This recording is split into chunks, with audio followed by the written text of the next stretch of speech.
तर TV9 मराठीशी सविस्तर बोलणार आहेत पालकमंत्री आणि राज्याचे कॅबिनेट मंत्री नितेशजी राणे. थेट TV9 मराठी त्यांच्याशी संवाद साधते. नितेशजी, काल स्थानिक स्वराज्य संस्थांच्या निवडणुकांचे निकाल जाहीर झाले. तुमची संयमी प्रतिक्रियाही बघायला मिळाली. नेमकं काय विश्लेषण कराल? सिंधुदुर्गात स्वतः कणकवली जो तुमचा बालेकिल्ला आहे त्यात तुम्हाला आणि तुमच्या पॅनलला पराभव पत्करावा लागला. सिंधुदुर्गाच्या जनतेने जे काही 4 नगरपालिका निवडणुका होत्या त्याच्यामध्ये प्रत्येक पक्ष स्वबळावर लढला. एक चांगली बाब अशी आहे की भारतीय जनता पक्ष म्हणून आज सिंधुदुर्गामध्ये आमचे 41 नगरसेवक निवडून गेलेले आहेत. 2 नगराध्यक्ष आहेत. समजलं ना? तर म्हणून भारतीय जनता पक्ष म्हणून तुम्ही बोललात तर सर्वात मोठा पक्ष हा भारतीय जनता पक्ष आहे. 41 नगरसेवक, 2 नगराध्यक्ष आहेत. जे काय कणकवलीमध्ये झालं त्या बाबतीमध्ये त्याचं विश्लेषण असो की त्याच्याबद्दलचे जे काय मत आहे सगळ्या बाबतीचा विचार आम्ही लोक आता करतो आहे. विविध फॅक्टर तिथे होते, आतमधले, बाहेर, घरचे, बाहेरचे सगळे फॅक्टर होते. त्या सगळ्या फॅक्टरांच्या संदर्भात विस्तृत पद्धतीने बोललं जाईल. कारण का शेवटी कणकवली हा सन्मान्य नारायण राणे साहेबांचा बालेकिल्ला आहे.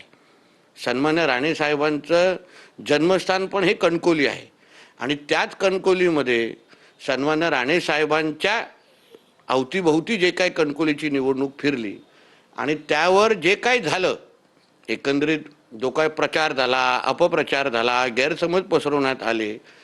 आज कणकवलीमधला एक राणे साहेबांचाच खंदा कार्यकर्ता समीर नलावडे ह्यालाच पाडलं गेलं, ते पण राणे साहेबांच्याच कुटुंबाच्या मदत घेऊन.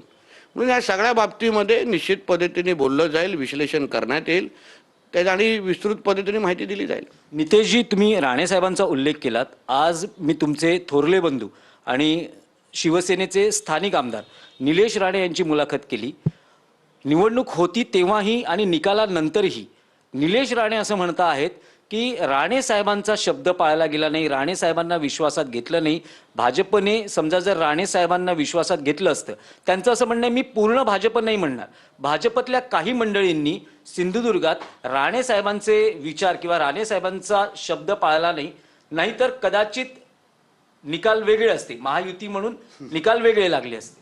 मुळामध्ये महायुती का झाली नाही ह्याचं कधीतरी आदरणीय निलेशजींनी विचार करायला पाहिजे. उत्तरं त्यांच्याकडेच आहेत, उत्तरं आमच्याकडे कोणाकडेच नाहीत. कारण का निलेशजींना आमदार करण्यामध्ये भारतीय जनता पक्ष, शिवसेना सगळ्याच कार्यकर्त्यांचा फार मोठा सहभाग होता. आणि मग 11 महिन्यामध्ये जे काय आमदार झाल्यापासून आत्तापर्यंत ज्या पद्धतीने भारतीय जनता पक्षाच्या कार्यकर्त्यांना वागवलं गेलं, जे काय शिव्यापासून धमक्यापासून सगळे प्रकार हे तिथे सुरू होते.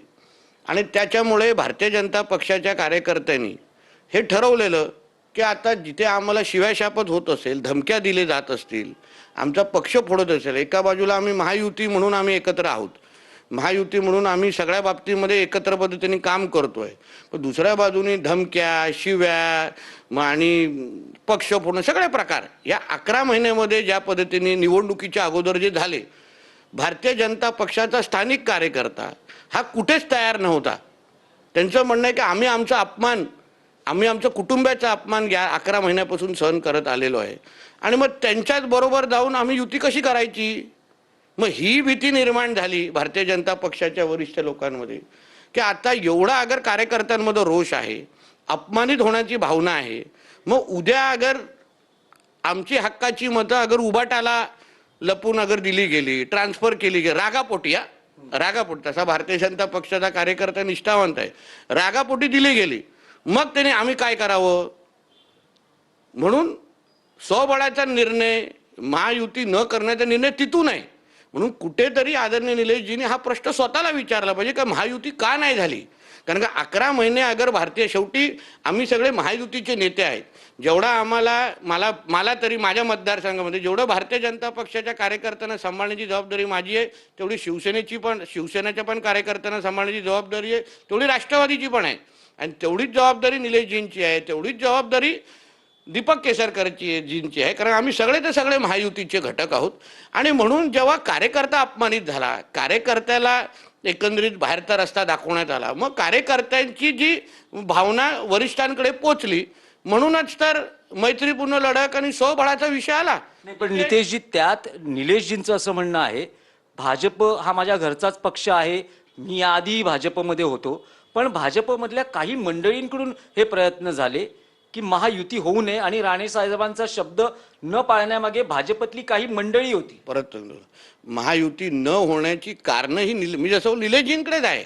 निलेशजींनी अगर भारतीय जनता पक्षाच्या आमच्या सगळ्या कार्यकर्त्यांना व्यवस्थित वागवलं असतं, हां, धमक्या बिमक्या ह्या सगळ्या प्रकार मध्ये आलं पण होतं ना, रणजित देसाई सारखा प्रकार आलेला बाहेर, आलेला बाहेर. हे वारंवार वरिष्ठांकडे पोचवण्याचं काम होत होतं. थेट जिल्हाध्यक्ष पोचवत होते, अशा धमक्या दिल्या गेल्या, अशी बोलणं गेलं, अशा कुटुंबियाला शिव्या दिल्या गेल्या. मग हे जे काही राग जो वाढत वाढत वाढत वाढत गेला ना, तो त्याच्यामुळे मग त्याच व्यक्तीबरोबर आपण महायुती करायची का?